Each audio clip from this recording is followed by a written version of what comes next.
네, 여러분 반갑습니다. 오늘도 말씀을 열다 제 53화. 오늘의 말씀은 에베소서 2장 14절에서 22절 말씀입니다. 같이 한번 읽어보도록 합시다. 그는 우리의 화평이신지라 둘로 하나를 만드사 원수된 것 곧 중간에 막힌 담을 자기 육체로 허시고 법조문으로 된 계명의 율법을 폐하셨으니 이는 이 둘로 자기 안에서 한 세 사람을 지어 화평하게 하시고 또 십자가로 이 둘을 한 몸으로 하나님과 화목하게 하려 하심이라. 원수된 것을 십자가로 소멸하시고 또 오셔서 먼데 있는 너희에게 평안을 전하시고 가까운 데 있는 자들에게 평안을 전하셨으니 이는 그로 말미암아 우리 둘이 한 성령 안에서 아버지께 나아감을 얻게 하려 하심이라. 그러므로 이제부터 너희는 외인도 아니요 나그네도 아니요 오직 성도들과 동일한 시민이요 하나님의 권속이라. 너희는 사도들과 선지자들의 터 위에 세우심을 입은 자라. 그리스도 예수께서 친히 모퉁이 돌이 되셨느니라. 그의 안에서 건물마다 서로 연결하여 주 안에서 성전이 되어가고 너희도 성령 안에서 하나님이 거하실 처소가 되기 위하여 그리스도 예수 안에서 함께 지어져 가느니라. 아멘. 네, 여러분, 우리가 지난주에는 나라에 대해서 살펴보았다면 이번 주는 가족에 대해서 우리가 한번 살펴보기를 원합니다.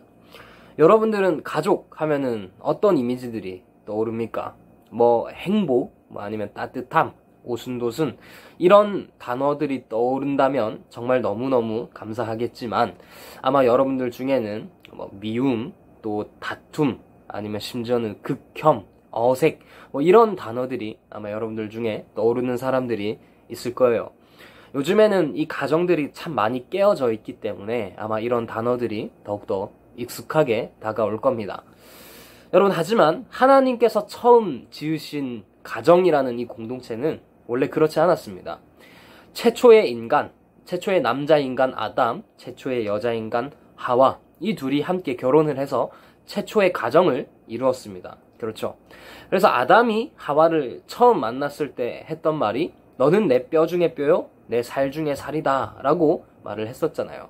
이 말은 아주 로맨틱한 말, 그리고 아주 사랑이 담긴 말이라고 했죠. 이렇게 최초의 가정이라는 공동체는 사랑이 넘쳤는데 죄가 들어오고 나서부터는 이 가정이라는 공동체가 완전히 깨어져 버린 겁니다. 그래서 이렇게 깨어져 버린 가정 안에 두 명의 아들들이 태어났다라고 했습니다.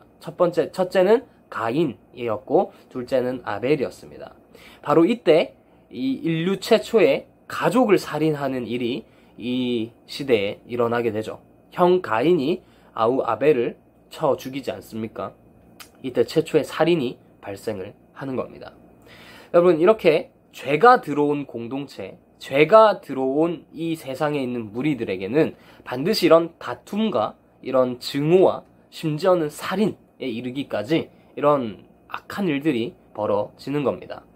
여러분, 오늘 본문을 보면은요, 서로 이렇게 죄로 인해서 서로 죽일 듯이 미워한 공동체들이 나오는데 첫 번째는 유대인이었고 두 번째는 이방인이었습니다. 이방인은 우리가 저번 주에 살펴본 대로 다른 나라 사람을 이방인이라고 말을 했었죠. 자, 그렇다면 유대인들은 누구냐면 유대인들은 이스라엘 나라 사람들을 가리켜서 유대인이라고 했습니다. 이 유대인과 이방인이 서로가 서로를 정말 죽일 듯이 미워했는데요. 왜 그랬냐면 유대인은 자기들만 하나님께 선택을 받았고 자기들만 구원을 받는다라는 조금 어려운 말로 선민사상이라는 그런 사상이 있었습니다. 그래서 유대인들은 자기들 빼고 다른 나라 사람, 그러니까 이방인들은 아주 짐승처럼 취급을 했던 사람들이 바로 유대인이었어요. 유대인들은 이방인들을 가리켜서 너희들은 개다, 돼지다 이렇게 생각을 했었거든요. 그럼 반대로 이방인들은 유대인들을 보면서 아유, 자기들밖에 모르는 인간들, 아주 고리타분한 사람들 이렇게 생각을 했었단 말입니다. 유대인과 이방인들이 서로가 서로를 죽일 듯이 미워했었습니다. 자, 그런데 오늘 본문을 보니까 예수님께서 그 둘의 관계를 화목하게 하셨다라고 해요. 서로 죽일 듯이 미워했던 유대인과 이방인 사이를 화목하게 하셨다라고 하는데 어떻게 화목하게 하셨다라고 하냐면 자기의 육체로 유대인과 이방인 사이에 막힌 담을 허셨다라고 합니다. 자신의 육체로. 무슨 말입니까? 예수님께서 십자가에서 자신의 육체를 내어 주심으로 이 둘의 관계를 화목하게 하셨다라는 겁니다. 여러분, 오늘 본문이 우리에게 주는 메시지는 무엇이냐면요, 우리는 원래 어떤 사람들이었냐면, 첫 번째, 하나님과 원수된 자들이 우리들이었습니다. 하나님과 원수가 되었다라는 말은 무슨 말이냐면, 하나님의 심판을 받아야 된다, 하나님의 어떤 진노를 받아야 된다, 그런 상태에 놓였다라는 말이 우리들의 상태이고요. 두 번째로, 하나님과 원수되었을 뿐만 아니라 우리는 이웃과도 원수된 자들, 아까 말했듯이 죄가 들어온 이 공동체에는 반드시 다툼, 미움, 시기, 질투 이런 것들이 있을 수밖에 없다라는 겁니다. 그래서 우리는 하나님과도 원수되고 이웃과도 원수된 자들이 바로 우리들입니다. 그런데 예수님께서 십자가에서 자신의 육체를 내어놓으심으로 말미암아 우리로 하여금 하나님과의 관계를 화목하게 하셨고, 또 우리 이웃과의 관계도 화목하게 해주신다라는 말이에요. 비유로 우리의 원래 모습을 말씀을 드리면, 우리는 원래 고아와 같은 사람들이었습니다. 죄로 인해서 우리는 세상이라는 부모에 의해서 버려진 고아와 같은 사람들, 그리고 하나님과 원수가 되었기 때문에 하나님의 심판을 받아야 되는 사람들이 우리들이었는데, 예수님의 은혜로 우리가 하나님과 화목하게 되었다라는 말입니다. 그래서 오늘 본문에 아주 중요한 단어가 등장을 하는데, 그 단어가 바로 권속이라는 말입니다. 권속이라는 말은 가족이라는 말이에요. 오늘 본문을 보면 하나님께서 우리를 하나님의 권속이 되게 하셨다, 다른 말로 하나님의 가족이 되게 하셨다라고 합니다. 무슨 말입니까? 세상이라는 부모에 버려진 고아와 같은 우리들을 하나님의 은혜로 하나님의 가족으로 삼아주셨다라는 겁니다. 그렇기 때문에 우리는 더 이상 하나님과 원수가 아니라 하나님의 가족으로서, 하나님의 자녀로서 이제 살아갈 수 있다라는 말입니다.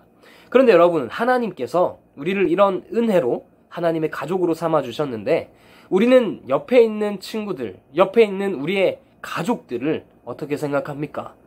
여전히 미워하고 싫어하며 또 무관심하게 우리는 살아가고 있지 않습니까? 여러분, 설령 우리가 피를 나누지 않았다라고 할지라도 예수님 안에 있으면 우리는 한 가족입니다. 하나님께서 은혜로 우리들을 가족으로 삼아 주셨기 때문에 우리 역시 옆에 있는 친구들을 바라볼 때, 이는 내 가족이구나, 이는 예수님께서 피로 사신, 피값으로 지불하고 사신 우리는 한 가족이구나 라는 생각을 여러분들이 할 수 있어야 됩니다. 그러니까 이번 주도 우리 하나님 주신 그 은혜, 우리를 가족 삼아 주신 그 은혜를 기억을 하면서 한 주간 동안 또 잘 지내다가 또 우리는 다음 주에 보도록 하겠습니다. 네, 오늘의 돌발 퀴즈입니다. 오늘의 돌발 퀴즈는 권속이라는 말은 무슨 말일까요? 권속이라는 말은 무슨 말일까? 이것을 전도사님께 보내주시고, 오늘은 1등, 2등, 3등에게 기프티콘을 주도록 하겠습니다. 그럼 우린 다음 주에 보도록 하겠습니다. 뿅!